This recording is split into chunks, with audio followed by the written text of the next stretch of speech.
Toda vida tiene tres partes. Lo que ocurre antes de nacer. Lo que ocurre cuando estás vivo. Y lo que pasa cuando ya no estás aquí. A veces, cuando crees que ha llegado el final, no es más que el principio de todo.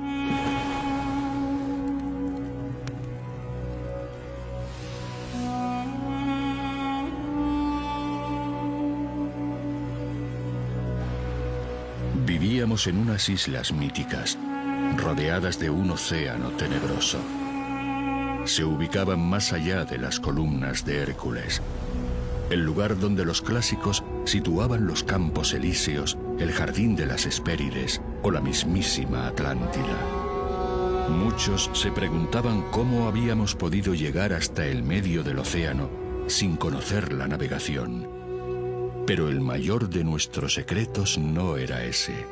El mayor de nuestros enigmas se escondía en el interior de nuestras cuevas. Lo que allí se guardaba con extremo cuidado, lo que aquellas paredes habían propiciado, era para muchos el secreto de la vida eterna y nuestro mayor tesoro.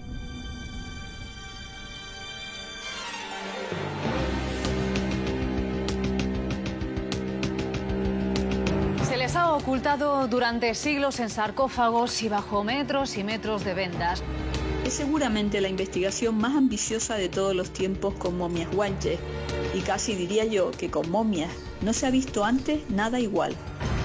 En este hospital lo que va a ocurrir es que vamos a hacer TAC, tomografía axial computarizada, de 21 ejemplares guanches momificados. Han salido de sus vitrinas para someterse a un estudio radiológico de alta resolución. Pues estamos hablando de un tesoro nacional, estamos hablando de la colección más grande de originales guanches que hay en el mundo. Vamos a ser capaces de recuperar una gran cantidad de información de la población aborigen de Canarias. Es una cultura con muchos interrogantes a los que se espera dar respuesta a través de la ciencia y la medicina más puntera. En el estudio de esas imágenes puede aportar datos inéditos sobre su vida y también sobre su muerte. La historia secreta de las momias. Las momias guanches.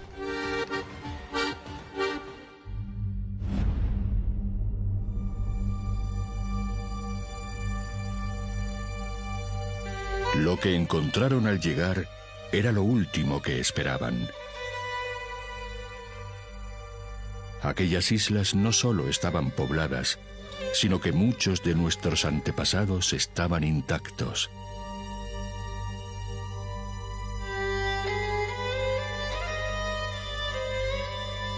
Eran nuestros jajos, a los que ellos llamarían momias o sencillamente muertos. Pero nunca habían visto un muerto semejante.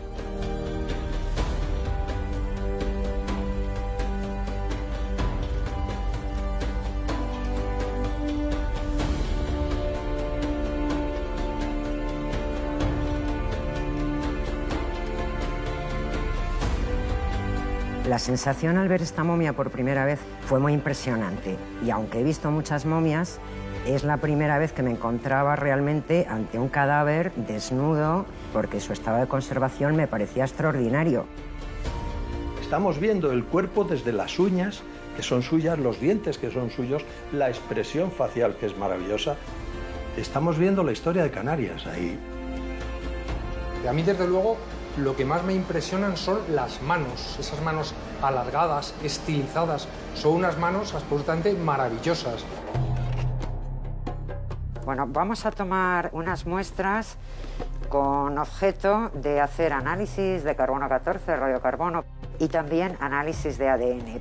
La gente piensa cuando hablas de momificación en Egipto, pero se queda muy sorprendida cuando se enteran de que esto lo hacían en Canarias los aborígenes, y lo estuvieron haciendo hasta la conquista por los castellanos a finales del siglo XV.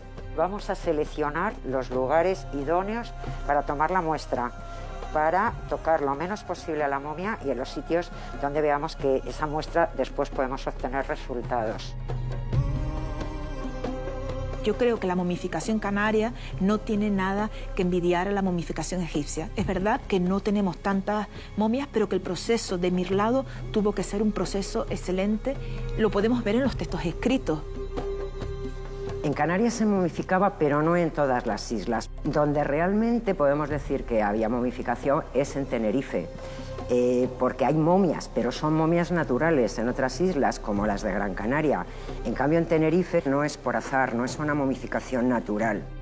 Hay una intencionalidad clara de preservar el cadáver. En Tenerife hay momias también naturales, pero la mayoría son lo que se llama en antropología antropogénicas, hechas por el hombre, ¿no? Artificiales, en síntesis. Hay todo un proceso de cuidado, de lavado, de preparaciones con hierbas, exposiciones al sol. El verla así, desnuda, impresiona cuando ves a la momia. Incluso hay gente que pensaba que era una pieza de madera, precisamente por el color. Una crónica hace referencia en que se podía reconocer a las momias de los antepasados viéndola.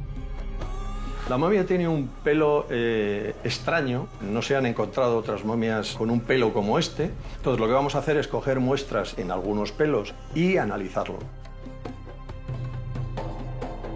La razón por la que momificaban es un misterio. Obviamente todos los pueblos del mundo que momifican es pensando en el más allá, en el viaje a la eternidad, en el mundo eterno, en el mundo futuro.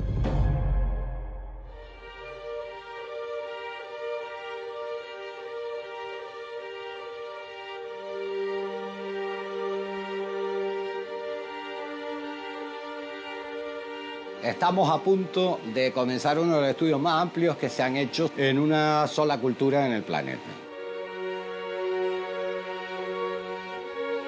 Vamos a hacer TAC, tomografía axial computarizada, de 21 ejemplares guanches momificados, completos, semicompletos y cráneos también, básicamente.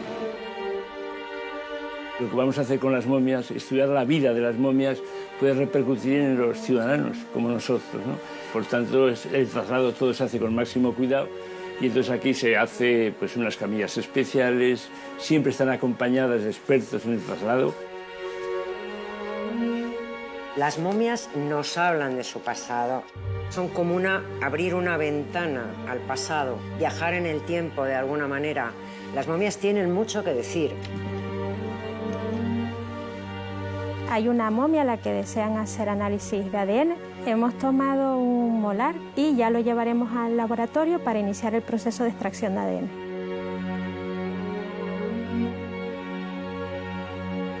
Vamos a probar por primera vez una resonancia nueva que nos va a permitir, espero, descubrir algunas imágenes y una vez conseguido esto, todo lo demás, los estudios, lo vamos a hacer en el TAC. Bueno, pues vamos a estudiar a la momia guanche mejor conservada del mundo y lo vamos a hacer con un escáner con muchísima resolución. Llama la atención porque su conservación es extremadamente buena, es increíble.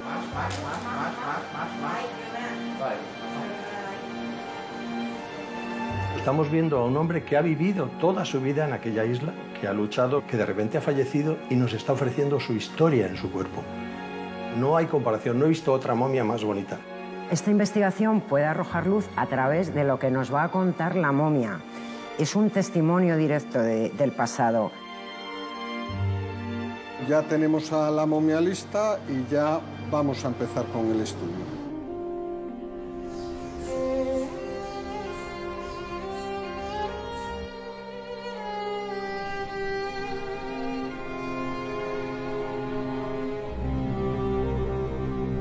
Antes de desvelar nuestros secretos, quiero contarles lo que ocurrió hasta llegar aquí.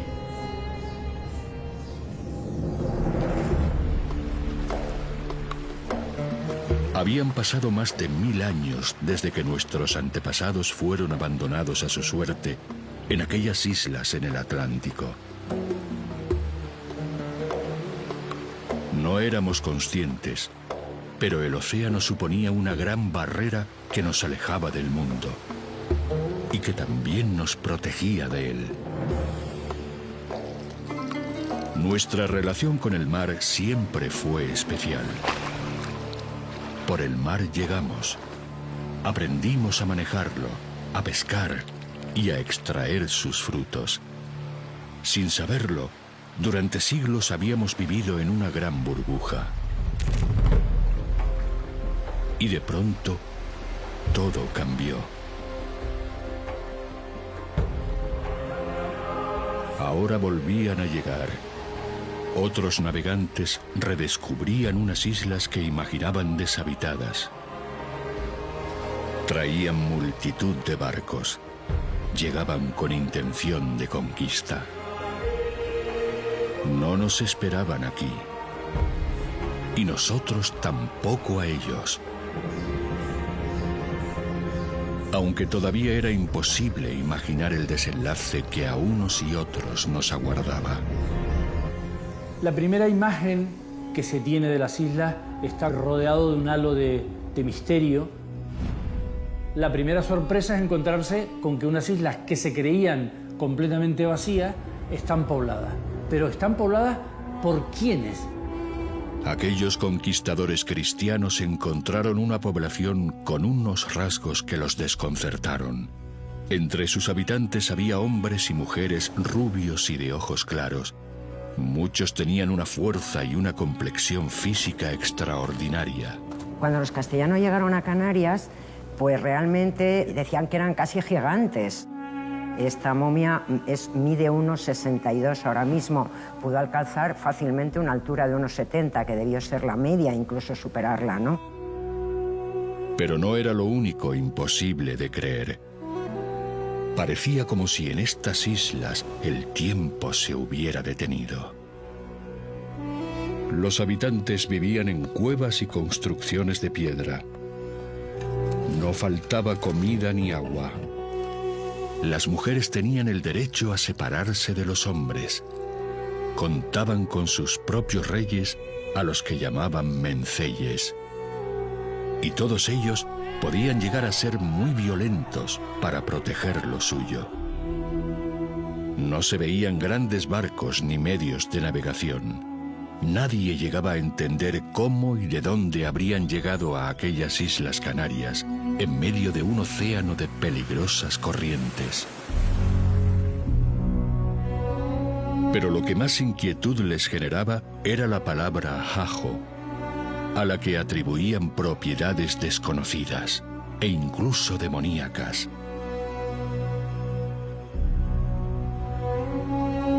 Era el mayor de nuestros secretos y debía permanecer oculto. Si no podíamos salvar nuestras tierras, al menos debíamos preservar lo que escondían nuestros barrancos.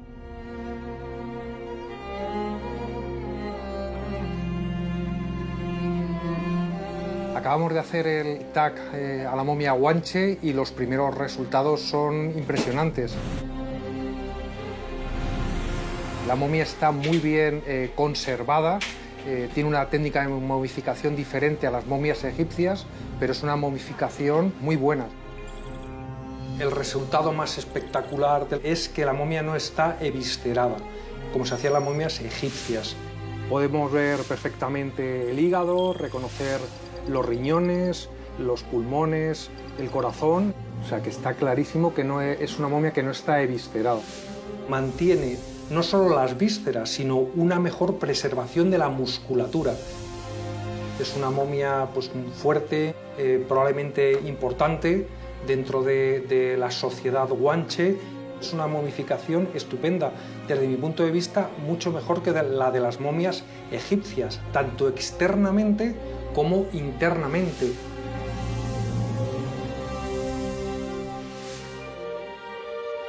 Muchos se preguntarán cómo fuimos capaces de alcanzar una momificación tan prodigiosa. La respuesta estaba en el sol. Gracias a él construimos algo único, el jajo, pero antes había que pasar por sus manos.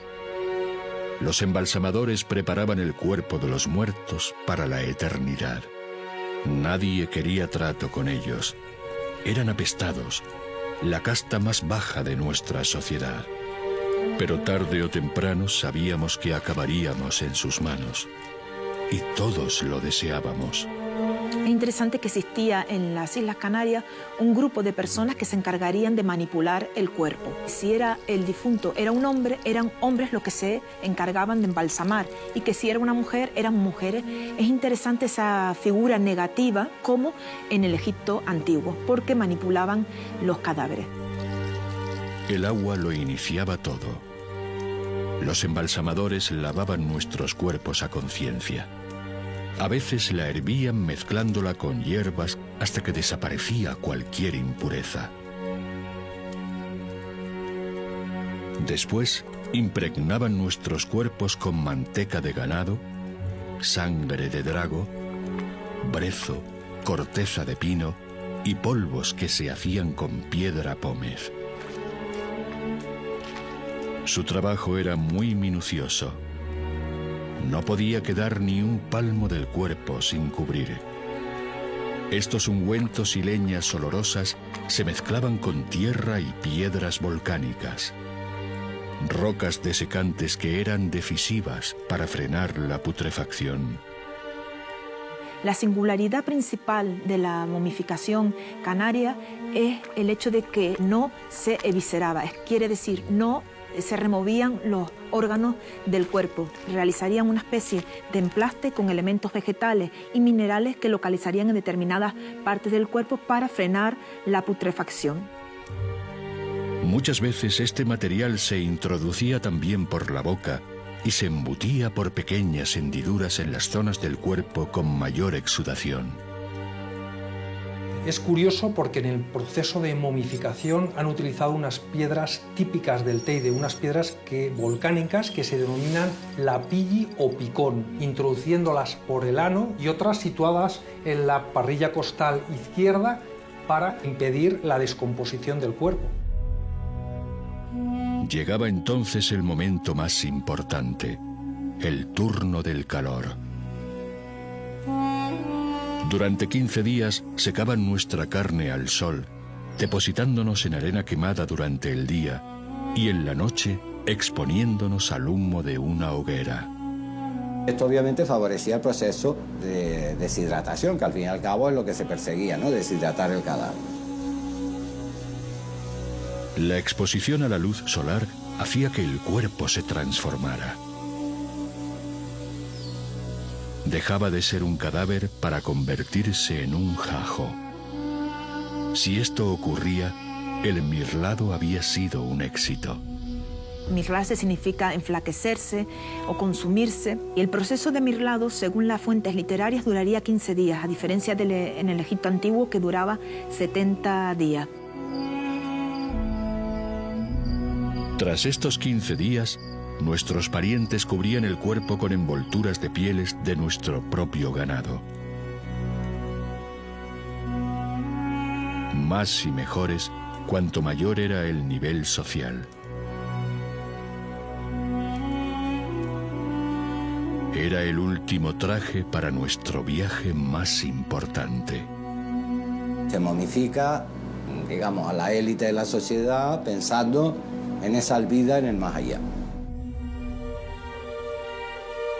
Cuando el jajo estaba listo, era conducido al destino definitivo. En nuestros barrancos, en lo más alto de los acantilados, pequeñas grietas daban acceso a esplendorosas cuevas totalmente invisibles desde el exterior. Y eran cuevas normalmente de muy difícil acceso. Es un milagro ver algunas de estas cuevas y ver cómo se accedía hasta ahí.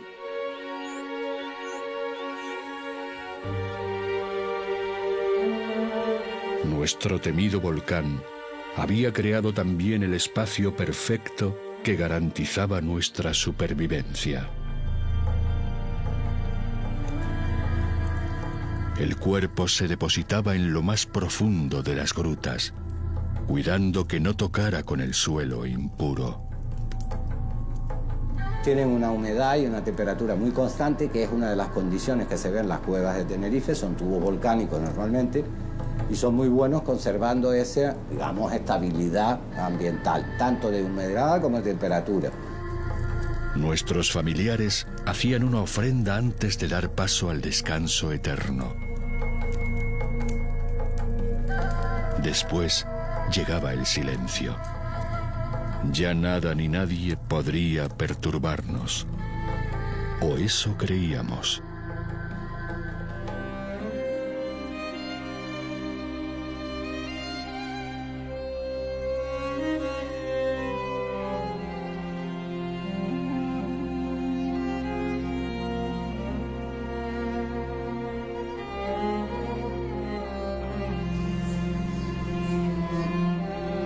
Realmente tenemos algo espectacular. Este es un barrido de una momia. Que acabamos de descubrir que esta persona recibió un golpe en su día. Fue por atentar con su vida, fue una pelea entre alguien. El hecho es que aquí ven ustedes un corte que hay de una línea blanca, que significa que hay un orificio que va al cráneo. Pensamos que este enfermo tuvo una agresión. Son imágenes realmente a mí me parecen emocionantes, sí. Es espectacular, sí. No era una vida fácil. Vivíamos en un mundo violento y a veces cruel, donde la protección era fundamental. Nuestra sociedad se dividía en clases. Sobre todos nosotros estaba nuestro Mencey. Cuando heredaba su título, todos los prohombres de la comunidad se reunían en el Tagoror, lugar de junta y consulta. El guañameñe, nuestro sumo sacerdote, portaba entre sus manos la sabiduría del pasado, los restos de nuestro más antiguo antecesor. Esa sabiduría aprobaba al siguiente rey. Un beso sobre el hueso de los ancestros sellaba el juramento. Agoñe Yacorón, Yatzahaña Chacoñamet. Juro por el hueso de aquel día en que te hiciste grande. El nuevo Mencey se convertía en la máxima autoridad y todos le jurábamos lealtad. Desde ese momento era quien garantizaba la unión y la seguridad de nuestro pueblo. Porque las amenazas estaban siempre presentes. Y los enfrentamientos llegarían antes o después. La patología que más llama la atención entre los guanches es la patología traumática. Traumática sobre todo, más que por accidentes, por violencia. Las tierras y el ganado eran nuestra propiedad más valiosa y podíamos llegar a defenderlos con la vida. La vigilancia debía ser continua. Cualquier error se pagaba muy caro. Las fuentes escritas ya hablaban de que había conflictos entre ellos por robo de ganado, invasión de terrenos, etcétera, etcétera. Pues esto se confirma con el registro esquelético. Si nos basamos en el cráneo solamente, podemos ver que en torno a un 7-8% de la población de Tenerife, sobre todo masculina, presenta lesiones por fracturas o por lanzazos, es decir, es altísimo. Nuestros hijos aprendían muy pronto el manejo del banot. Desde muy pequeños debíamos enseñarles a defenderse, cómo atacar, cómo sobrevivir. Tenían que aprender que eran ellos o tú.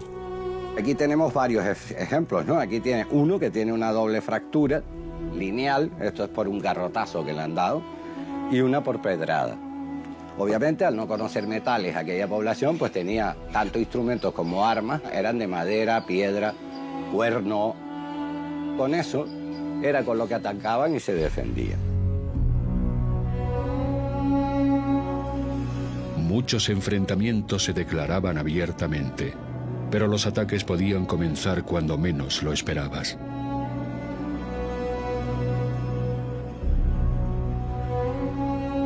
Tarde o temprano llegaba el momento de luchar cuerpo a cuerpo, frente a frente, sin piedad y sin miramientos.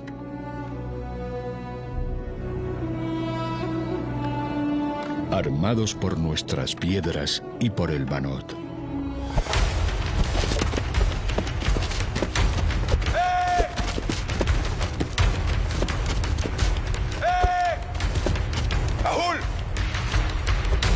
En una simple emboscada podías acabar herido e incluso muerto.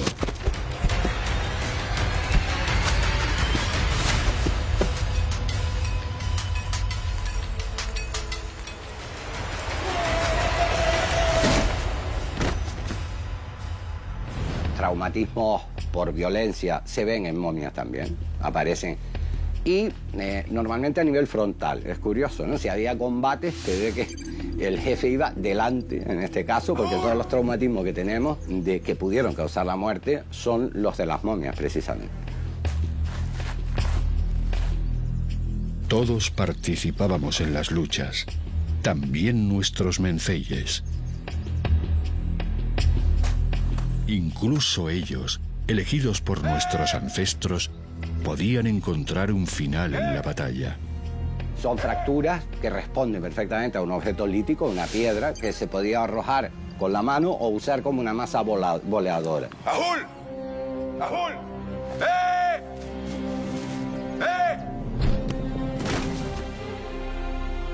Los individuos de la élite participaban en los combates y participaban en combate frente a frente. Nuestras mujeres guerreras también nos acompañaban en las batallas. Cuando la herida era grande, trataban de curarla con un emplaste. A veces salvaban nuestras vidas, otras no. Cuando hay fracturas se ve bastantes veces asociado a este tipo de tratamiento, como un emplasto hirviendo que se ponía encima. Aquellas luchas quedarían grabadas en nuestros cuerpos y nos acompañarían a través de los tiempos. Dos claramente se ve que son agresión, por el tipo de rotura, por la localización, por cómo dejó el orificio. Es realmente llamativo porque, bueno, alguien lo que quiso es, obviamente, pues matar al individuo que estaba en aquel momento allí, ¿no? Esas dos sí reciben una agresión para fallecer.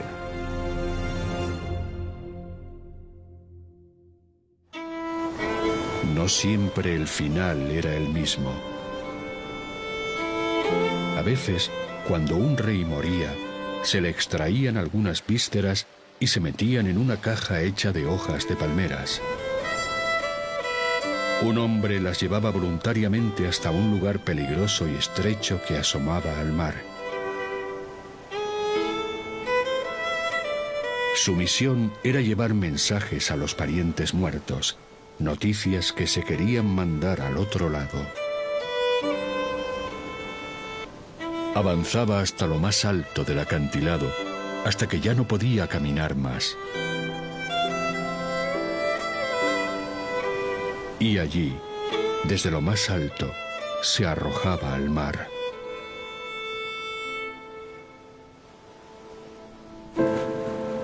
Pidiendo por el difunto y portando aquellos mensajes que debían llegar a nuestros ancestros.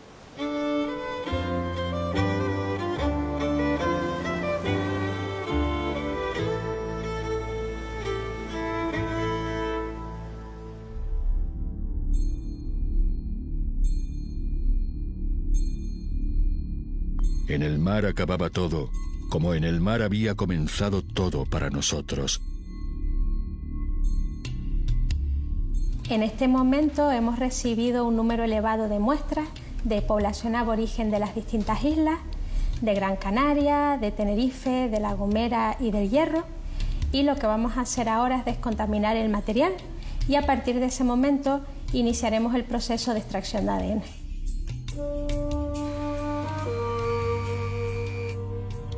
Con una gran cantidad de ADN vamos a ser capaces de determinar su origen geográfico, pero también nos van a permitir obtener mucha información sobre la población aborigen de Canarias. Ellos redescubren las islas y se encuentran con unas gentes que hablan de modo distinto a los europeos, pero que en cambio son poblaciones blancas, en algún caso incluso algunos son rubios, y todo eso genera la sorpresa de Europa, es decir, ¿de dónde han venido? Existen teorías que hablaban de un origen nórdico para la población aborigen de Canarias, de cabello rubio, de ojos claros. En cuanto a esas teorías del origen vikingo, los vikingos fueron un pueblo navegante, sin duda. Se llegaron hasta Canarias, no se puede asegurar con certeza. En este momento tenemos las librerías de ADN antiguo en los tubos. Si la concentración es alta, quiere decir que hemos tenido éxito y hemos sido capaces de obtener ADN, y si la concentración es baja o nula, querrá decir que el experimento ha fallado. Los cronistas que vieron a los canarios el año 1341, lo primero que dicen es que no saben navegar, que no tienen medios de navegación ninguna. Es decir, no conocieron la navegación nunca. Entonces introducimos la muestra aquí, seleccionamos el protocolo y medimos el ADN. Y en este caso es una buena concentración de ADN. Hemos visto que hay muestras que han dado muy buenos resultados. Púrpura, el color de prestigio, el color de la ropa imperial, atrajo al Imperio Romano a las islas, donde podía obtener el tinte más caro y exclusivo de la época, destinado a los emperadores. Los restos humanos más antiguos de Tenerife, restos humanos guanches, datan del siglo I, II después de Cristo. Por esa época, Canarias en general era un lugar de interés económico para el Imperio Romano, está claro. O sea, la presencia de miles de fragmentos de ánforas romanas de distinto tipo en el islote de Lobos demuestran la presencia de unas personas trabajando allí con el sano fin de extraer púrpura de la Stramonita hemastoma, que es el molusco marino del cual se extrae, para comercializarlo. Recordemos que la púrpura era prácticamente exclusiva del emperador. O sea, el emperador era el que dominaba todo eso, ¿no?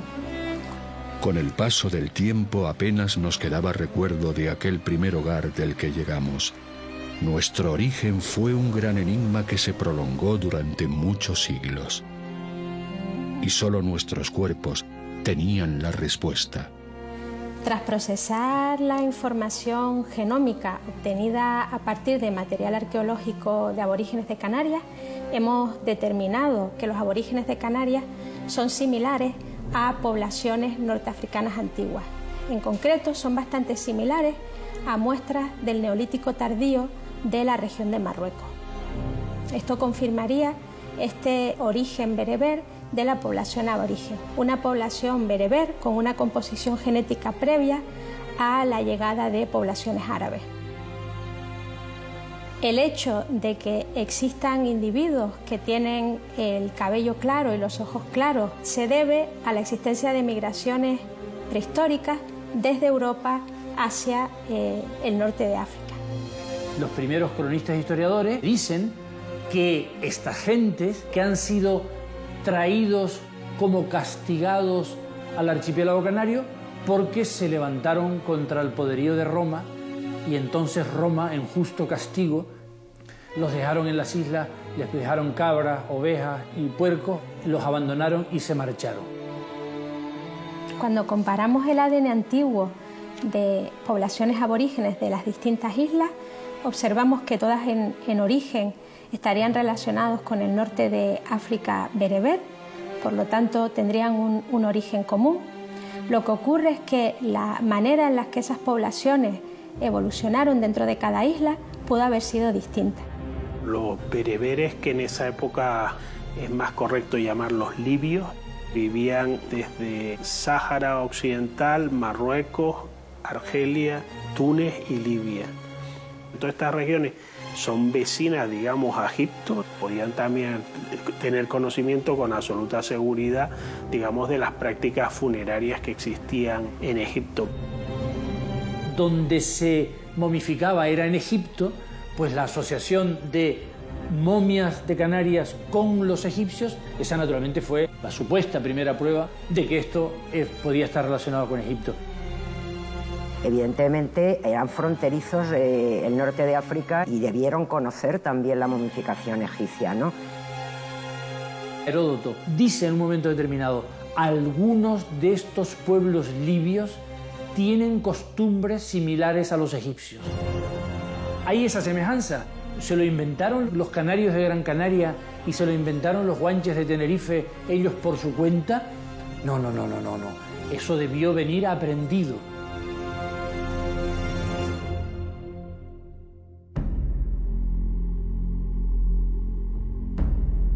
La llegada de los conquistadores hizo inevitable la desaparición de nuestras costumbres, pero las cuevas permanecieron ocultas, guardando el último de nuestros secretos. Durante más de 3 siglos apenas algún aventurero aislado se atrevió a cruzar el Barranco de los Muertos. En el siglo XVIII, un artista realizó la primera representación de una cueva con enterramiento guanche, basándose en el relato de un médico galés que afirmaba haber entrado en una cueva con cientos de muertos. La imagen rápidamente despertó el interés de los ilustrados europeos, creando el mito de una cueva secreta en Tenerife, que albergaba uno de los enterramientos más sobrecogedores jamás vistos.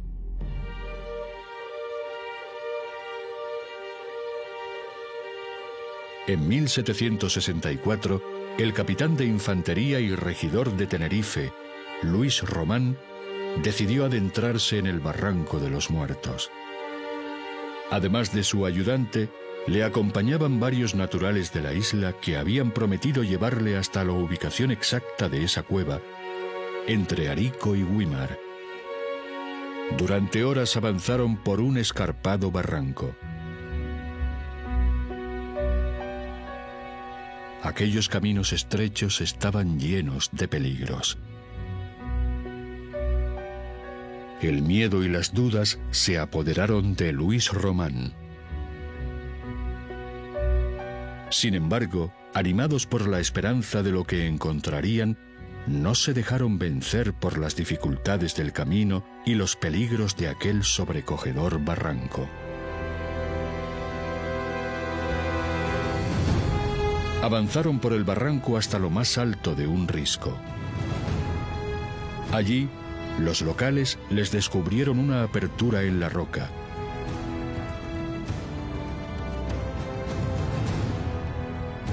No parecía un lugar muy seguro, pero habían llegado demasiado lejos como para retroceder. Así que, uno por uno, decidieron entrar.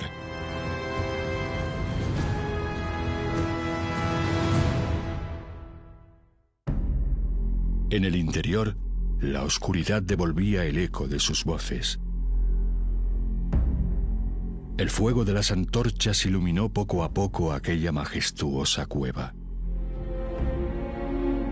Y así aparecimos frente a ellos, decenas, quizás cientos de cadáveres en perfecto estado de conservación. Cuerpos en posición horizontal y vertical.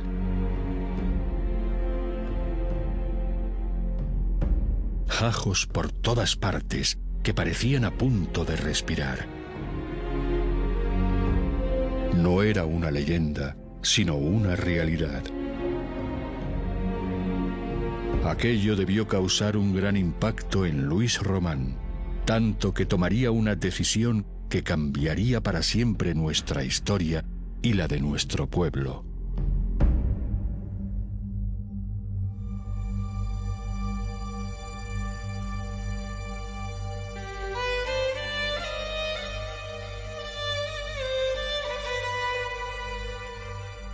Aquí donde me encuentro en este momento es el denominado Barranco de Erques o Barranco de los Muertos. Hay referencias desde el siglo XVI a una cueva que tenía 300 o 400 momias y luego en el siglo XVIII se comenta que tendría por lo menos 1000 momias. Y entonces a partir de ese dato ha quedado en el imaginario que existía en el Barranco de Erques una cueva en el que en un momento determinado hubo 1000 momias, ¿no? Saber exactamente el lugar, precisamente por la dificultad de la entrada, era un secreto, probablemente que se guardó durante varios siglos. No se ha vuelto a saber dónde estaba localizada esa cueva. Se sabe que estaba en el Barranco de Erques, pero el sitio exacto no se sabe. El texto de Ancheta, que es el que narra la visita, uno de los misterios que tiene es que habla de la cueva, pero no quiere indicar o desconoce el nombre de la cueva. Pero es muy difícil que Ancheta, digamos, ese dato no lo recogiese porque era una persona muy puntillosa.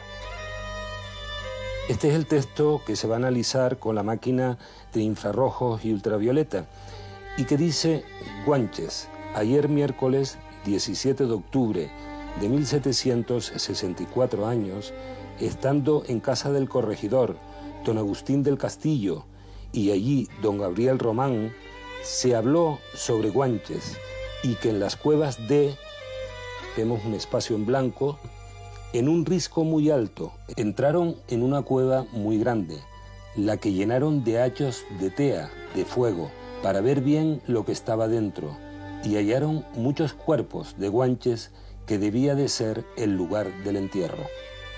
En donde debería estar la denominación, el nombre de la cueva, aparece sencillamente en blanco. Podemos calcular por el tamaño que corresponde a una palabra en concreto. Es esa palabra que desde décadas se ansía saber, ¿no? Que nos permitiría pues, reconocer la ubicación exacta de esa cueva mítica. Lo que queremos intentar saber es si estuvo escrito algo que se ha borrado o si no, pues ver que en efecto ese hueco existe a propósito porque no se quería decir en ningún momento dónde estaba la ubicación de la cueva. Ahora vamos a encender las luces ultravioletas. La luz ultravioleta tiene la capacidad de evidenciar la presencia de ciertas sustancias o ciertos materiales que a simple vista no se ven.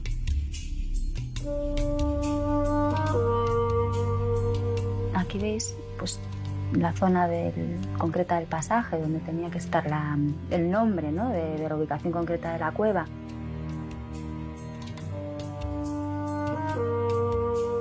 No vemos nada. Ahora vamos a registrar una banda del espectro ya puramente invisible, ¿no?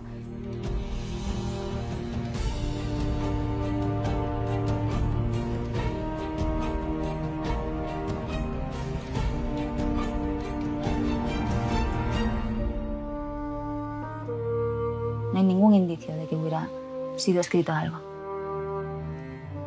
Parece que nunca existió una palabra en ese hueco.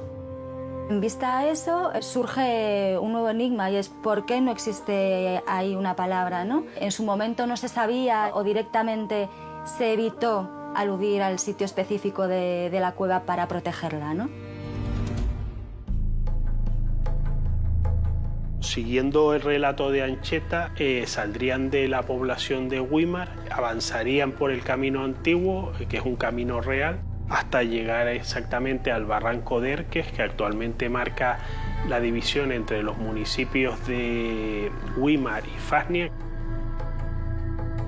Y allí, en la margen derecha, sabemos que hay un tubo volcánico de grandes dimensiones, que es el que nosotros creemos que tiene más posibilidades de haber sido el lugar donde estaban depositadas las momias. Bueno, si os fijáis, es una entrada muy estrecha. Normalmente las cuevas funerarias tenían estos accesos difíciles porque originariamente la entrada estaría completamente sellada de piedra. Vamos a entrar poco a poco, con cuidado. Fijaros lo estrecho que es el sitio. Bueno, como podéis ver, aquí prácticamente hay que ir reptando para poder acceder a la cueva. Parece que se va abriendo un poco la entrada, que es típico en un tubo volcánico. Las dimensiones de la cueva son enormes, ¿no? Aquí nos encontramos con un tubo volcánico que tendrá igual 75, 80 metros y eso permite que en las paredes pues haya distintos huecos y espacios donde apoyar los cuerpos. Fijaros la cantidad de derrumbes que hay aquí en el entorno. Y una vez que llegamos aquí se ve que todavía cae la cueva hacia el interior. Si os fijáis, hay espacio suficiente para depositar cuerpos apoyados en las paredes. Bueno, como podéis ver, hay algunos oquedades laterales que son verdaderamente pequeñas y que también podrían haber servido para depositar alguno de los cuerpos.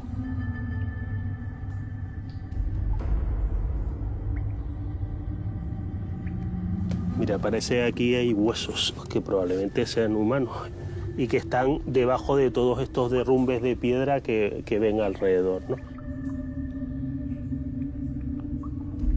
La cueva, desgraciadamente, como podéis observar, pues no podemos ver ninguna momia ni ningún resto humano medianamente bien conservado.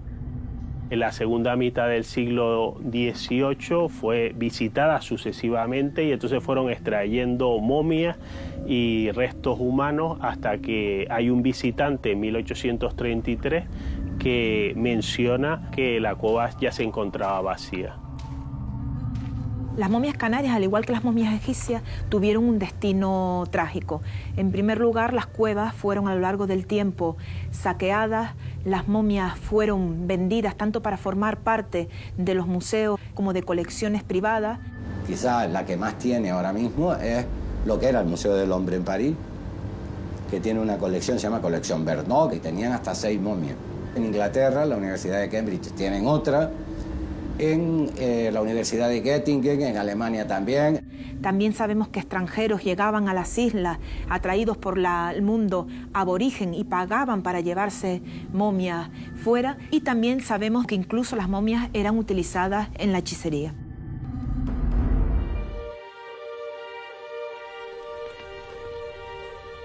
Entre todas las momias, Luis Román detuvo su mirada especialmente en una. Aquel jajo conservaba hasta el último detalle de su cuerpo. Entonces decidió salir con evidencias de su hallazgo. Mostrar a la corte y al mundo ilustrado el prodigio que los guanches habían conseguido con sus muertos.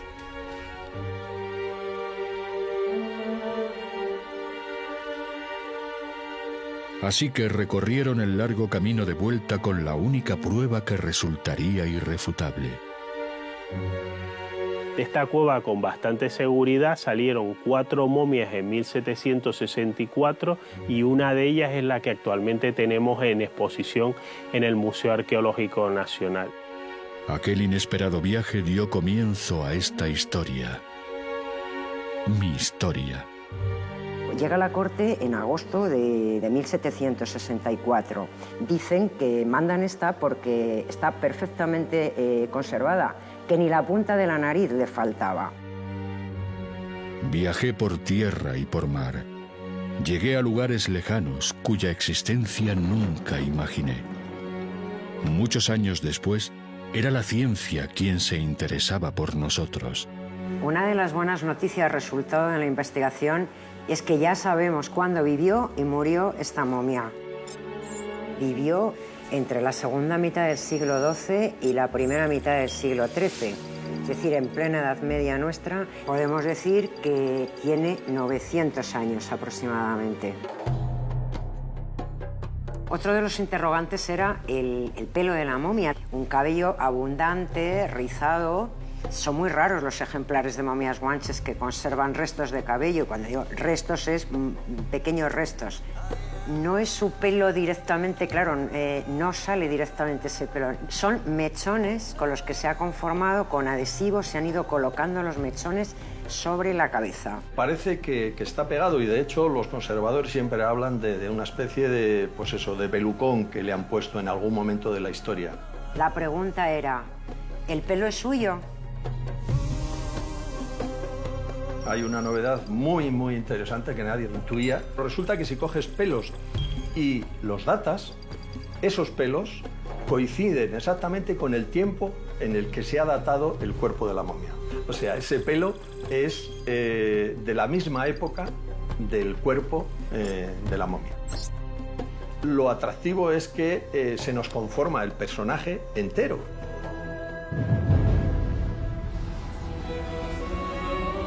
El destino me había reservado un lugar importante entre los míos.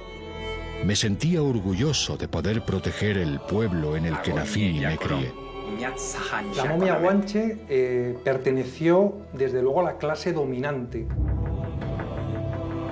El esqueleto está muy bien cuidado, no hay ninguna fractura, la dentadura es perfecta y eso no es lo habitual. Eso nos hace sospechar que podría pertenecer a la parte más alta de la sociedad.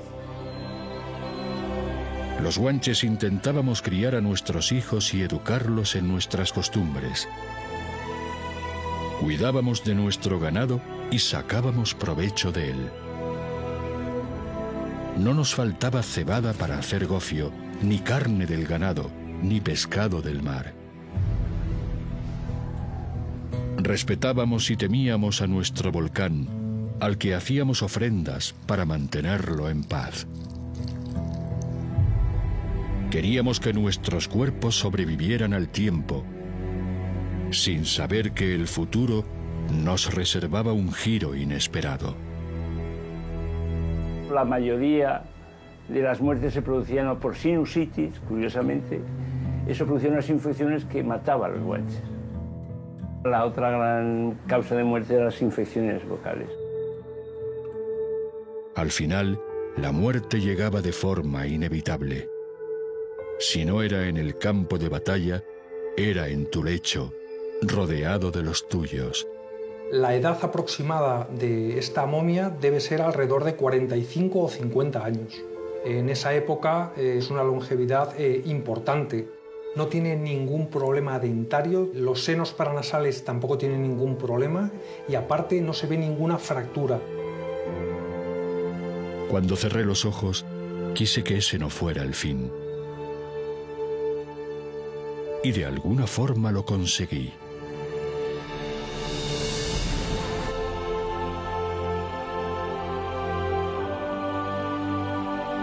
Pero lo que ocurrió después de mi muerte era algo imposible de imaginar.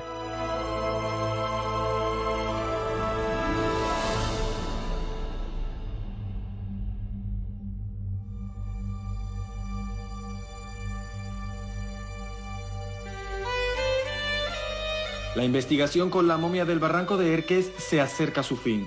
En estos momentos, el escultor forense Juan Villa está haciendo una reconstrucción facial. Después de casi 1000 años, vamos a poder ver cómo fue el rostro de esta momia maravillosa.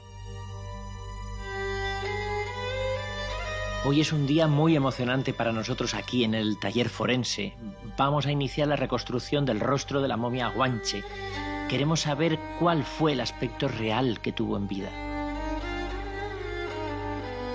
Ya tenemos el cráneo que hemos podido imprimir en 3D gracias al TAC que se hizo en el hospital y a partir de ahora se trata de reconstruir el rostro. Primero colocaremos unos medidores, después irán esculpiendo, modelando los músculos para finalmente ir dando forma al rostro. Nosotros no interpretamos, sino que simplemente seguimos unos indicadores perfectamente estudiados. La nariz ha condicionado mucho el aspecto. Es una nariz muy chata, muy ancha. A mí me emociona. Es una momia con la que llevo trabajando mucho tiempo.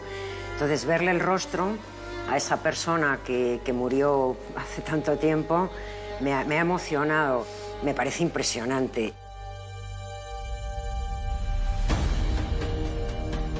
Realmente es muy emocionante, después de tantos meses de trabajo, ver el rostro de la momia. Dejas de ver a la momia y ves frente a ti a una persona que vivió hace casi 1000 años. Aquel hombre estaba viviendo en la isla de Tenerife y murió en la isla de Tenerife. Estamos viendo a un antepasado nuestro de la humanidad. Nuestra forma de vivir y de enterrar desaparecieron. Pero nosotros nunca nos fuimos. Siempre estuvimos aquí. De la mejor forma que se puede estar. De la única. Generación tras generación. Viviendo. Uno de los resultados más interesantes de este estudio es la supervivencia de la población aborigen en la población actual canaria. Si lo calculamos usando el ADN mitocondrial, que se hereda desde el punto de vista de los linajes maternos, en torno al 30 y el 50% de los canarios actuales tendría un ancestro materno de origen aborigen. Del genoma completo de un canario, un 15-17% tendría origen aborigen. El sentido de identidad en algunos casos se mantiene, Pero hay también muchísimos casos que los tenemos sobradamente conocidos donde los indígenas se casan, hombres o mujeres, naturalmente con los castellanos. Esos huanches, esos indígenas que tuvieran la condición social elevada, esos se terminaron por fusionar con gentes que también tenían una posición social elevada de los castellanos. Siempre está presente. De hecho, el mundo guanche siempre está presente en el sentir canario, digámoslo así. Sobre todo en Tenerife, porque los guanches son de Tenerife. Ahora sé lo que ha ocurrido. Siglos después, nos siguen estudiando y nombrando. Levantan esculturas en nuestro honor. Nos siguen honrando como si aún estuviésemos aquí. Como si todavía viviésemos en nuestras tierras y nuestras cuevas. Al final somos pues una síntesis, como sucede en tantos lugares, felizmente, de España, que somos un país mestizo, felizmente mestizo. Si pudiera llevaros un mensaje hasta lo más alto del acantilado, os diría que os sintáis orgullosos donde quiera que descanséis. Nuestros cuerpos sobrevivieron y nosotros nunca nos fuimos del todo.